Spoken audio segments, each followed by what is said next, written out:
Welcome back to your favorite math channel. We're almost done with all these lessons. We only have a few left. So today is a very, very tough one. This might be a longer video than normal. And if you have questions, you need to hop on my live video sometime this afternoon, okay? So we are on lesson 116. Grab a notebook, grab a pencil. You will need to take notes. Let's go. Okay, today's lesson is on compound interest. What in the world is compound interest? I know that's what everyone is thinking. And honestly, sometimes I think that too, but we are going to learn and practice this skill today. So to give you some background information, compound interest has to do mostly with when you put money into a bank. And when you put money into some banks, you earn interest, or you earn a little bit of money depending on how much money and how long it sits in that bank. So specifically, when you deposit money in a bank, the bank uses a portion of that money to make loans and investments so that they can earn money. To attract more people to put money into their bank, banks offer to pay interest or a percentage of the money deposited. So for example, you may put $100 into a bank and earn 3% interest. That means that at the end of the first year, you would have earned $3 or 3% of 100. Now, there's different kinds of interest, which I have on the board, and we will write all of this down. There's simple interest and compound interest. So first, let's define the very first interest. If you need to rewind and listen to what I said again, you're welcome to. But what did I say that interest means? Interest is a percentage of money deposited. So again, this means you put $100 into the bank. Maybe you earn 3% of what you deposited. I put $100 into the bank. I'm going to earn 3% of what I deposited. So we need to find 3% of 100. Well, 3% of 100 is $3. So at the end of the first year, you would have made $3. So then your new total is $103. But remember, there's different kinds of interest. So simple interest is paid on what you originally deposited. So if you originally deposited $100, you make 3% of $100 each year.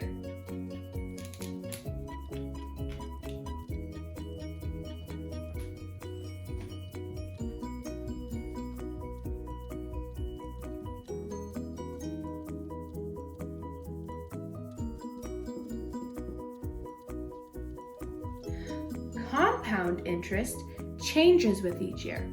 So if you put $100 in the first year, you made 3%. At the end of the first year, you have $103. Now you're going to make 3% on $103 for the second year.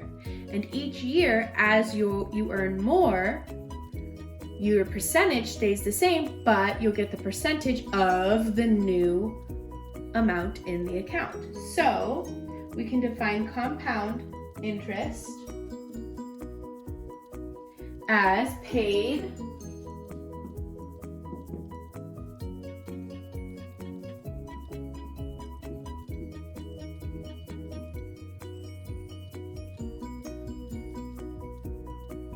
on the accumulated deposit, aka accumulated means growing. So from the beginning to now, accumulated. So for example, if you were to have an accumulated test in math, which you do, you are tested on everything you've learned from July to now.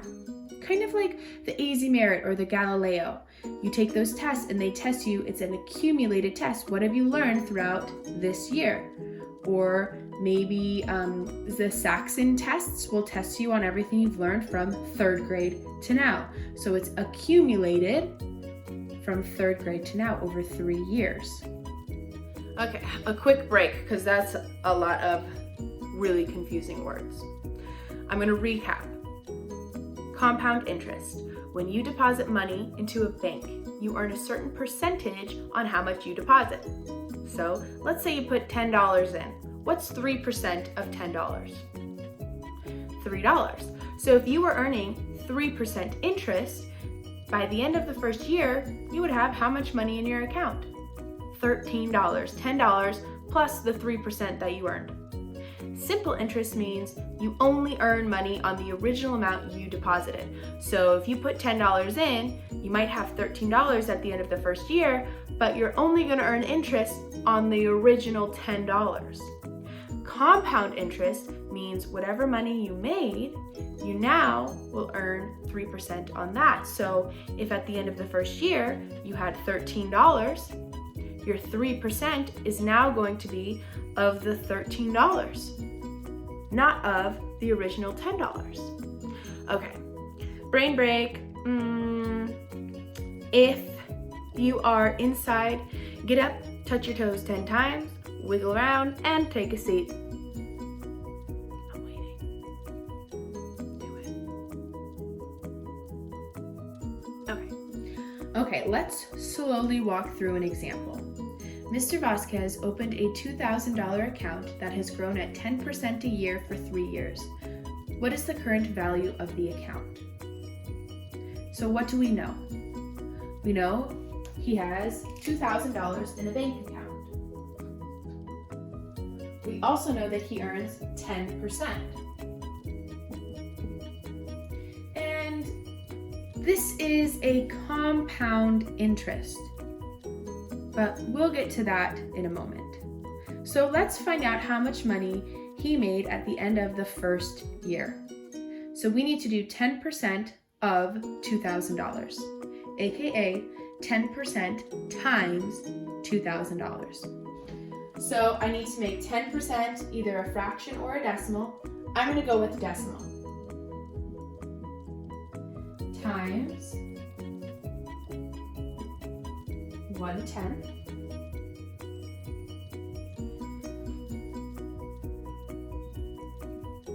Move my decimal once. So he made $200 at the end of the first year. Over here, I'm going to write year 1. He had $2,200.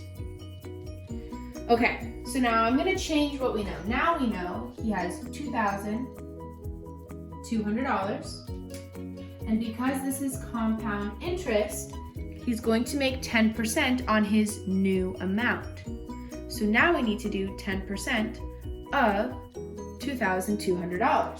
So same thing, I'm going to do 2,200 times 10%. Move that decimal once. So at the end of the second year, he made $220. Now I need to add $220 to this total. So 2,200 plus $220, he now has $240. Okay, we have one more year because it's at the end of the third year. What are we gonna do? We're gonna take his new total of $2,400 and find 10% of it. Oop, $420. So sad.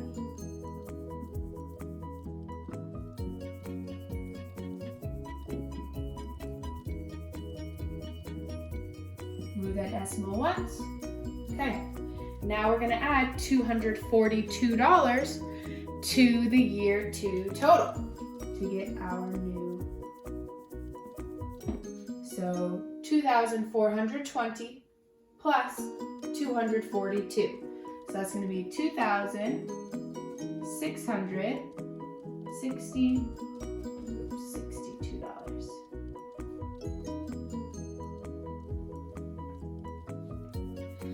So our grand total, what is the current value of Mr. Vasquez's account?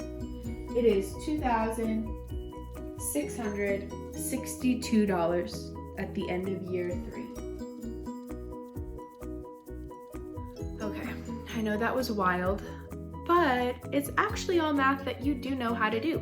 You know how to multiply decimals, you know how to convert a percentage to a decimal, so I have a feeling that you've got this. Do understand that this example we just did together is related to your first question in the practice set. So when the first question in the practice set asks you about Mr. Vasquez, it's talking about this problem, okay? If you need any help, hop on a live video and I can walk you through it, but you've got this. I will see you tomorrow.